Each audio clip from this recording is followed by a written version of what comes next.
The apple harvest. It's plentiful, and it's only appropriate that we work those into some tasty cocktails this year, right? Absolutely. We know one guy who's all about this and can help us out. Let's welcome Nate Blurry from the Original Tin Cup to the show. Good morning, Nate.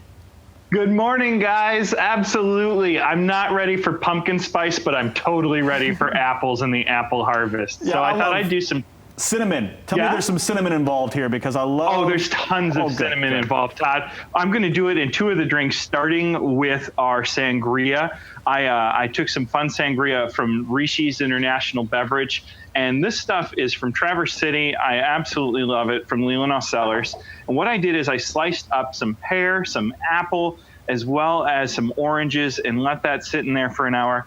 And then what I'm going to do is I'm going to do half apple cider, and you could use sparkling apple cider as well. And then the other half, I'm going to add our wine to it. It gives it a beautiful color. And we should probably garnish this, like you said, Todd, with a nice cinnamon stick and some rosemary.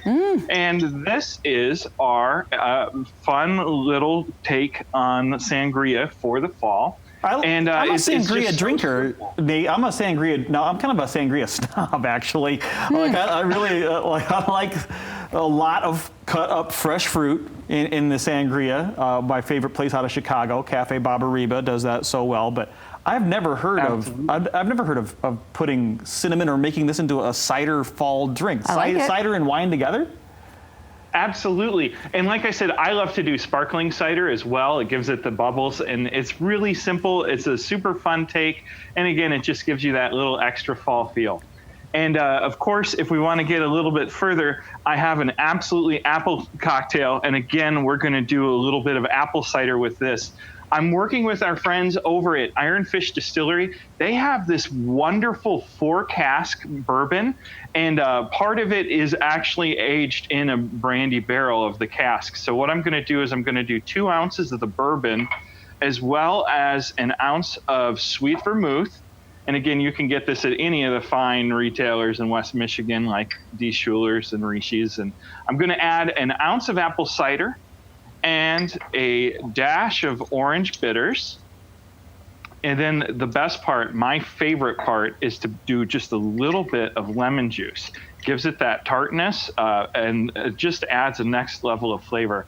And we're gonna finish this off with a big ice cube, as well as apple garnish. And I put a little sprig of thyme in there.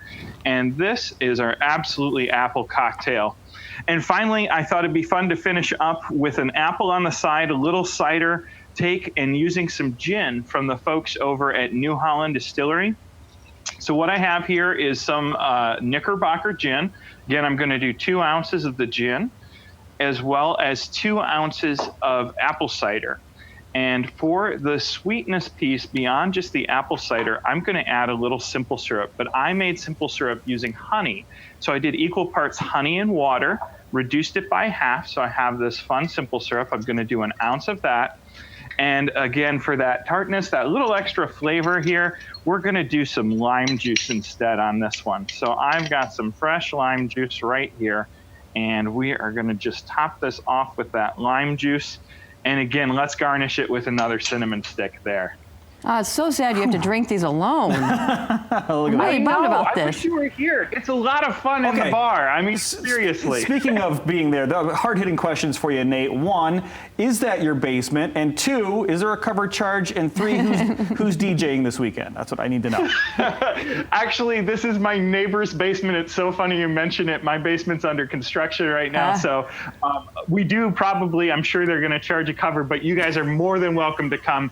And any of your viewers, if they can't make it here, they can find those drink recipes on our website, originaltincup.com, and join our Facebook group, Drink GR. You have to request it, but you can get all the latest on what's happening in West Michigan. I love the Drink GR group. It's fun. And you don't have to drive around looking for this basement. Just go to the website. Just go to the website and make your own drink. Much quicker. Originaltincup.com. Thank you so much, Nate. Appreciate it.